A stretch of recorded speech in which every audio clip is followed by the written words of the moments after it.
Hi everyone, this is Xav and welcome to today's video on the 3 simple steps. And today is the 3 steps to creating a very powerful habit. Now, habits are very, very important, especially in these days where we had the lockdown for, it's been now more than a year. We have a lot more insecurity, a lot more uncertainty about the future, and we really have lost that sense of control of our lives, although we never really had fully 100% control of our lives. But what's important is that the habits are giving us a routine so that we have the expectancy of what's going to happen tomorrow, later today, next week. It doesn't matter. It is about looking into the future as opposed to looking into the past. So what I did when I was about 14 years old, I decided that I wanted to have 6-pack abs. I was quite skinny at the time, even more than I am now. And I was practicing karate at the same time, but I didn't feel that my core was as strong as it could be. And I embarked in that routine of every single evening, without failing once, to do 100 abs reps attached to my with the feet locked into my bed, which was quite low at the time. Every single evening, 100 reps every single day for an entire year. And I have to say that about almost 30 years after that, I still have the core of what I've built in that 1 year.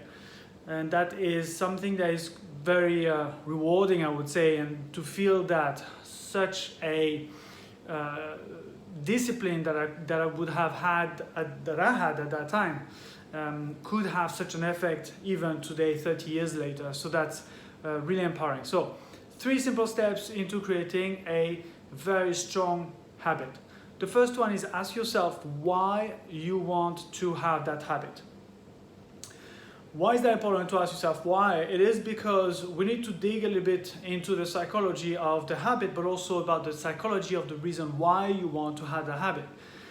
Is it a rule? Is it a must? Is it something that is being told by an external force, somebody who's telling you what you need to do, and therefore you think you must have? And here I've already put a clue in the sentence, is the words that you're using will tell you the reason why you want to have that habit. Is it a should, I should do this, I must, or is it because I want to? People who will answer these kind of questions, like why do you want to lose weight?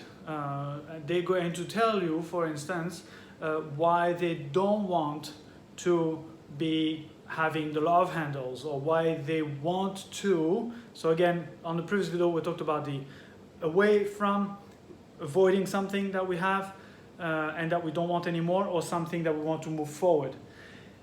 Or is it something that you want to have the body shape that you feel more comfortable with? Do you feel uncomfortable with the one you have and therefore you're rejecting it, or do you want to feel more comfortable?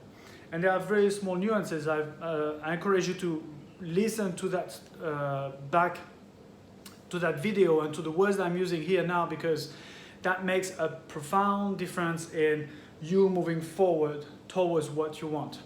So that's the second step. It is framing it in a positive way.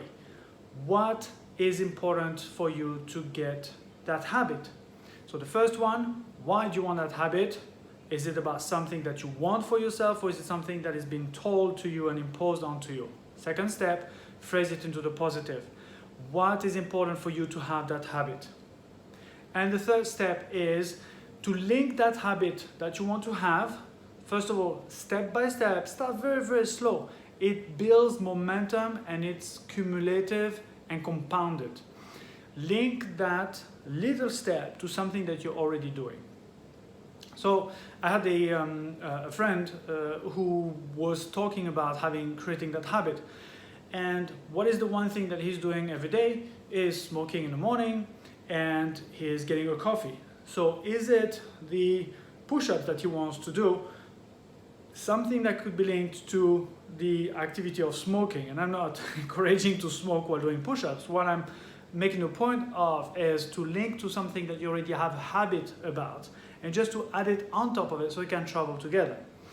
If it's about coffee, is the coffee too hot for you to drink it straight away when it's out of the brewing machine?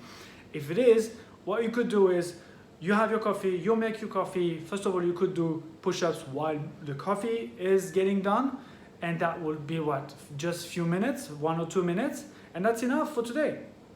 Or you can do it once the coffee is done, put it on the floor, wait for it to cool down a little bit, and do some push-ups at the same time, and the coffee will be your reward for having done the push-ups. So here are some ideas, 3 very little steps and very simple steps in order to build a very important, very strong habit so that you can regain a sense of control in your life. I hope you've enjoyed this. Please feel free to forward this to anybody who wants to really feel like they need or they want to, to have a strong habit built for themselves. Until we talk again, breathe and stay centered. Take care.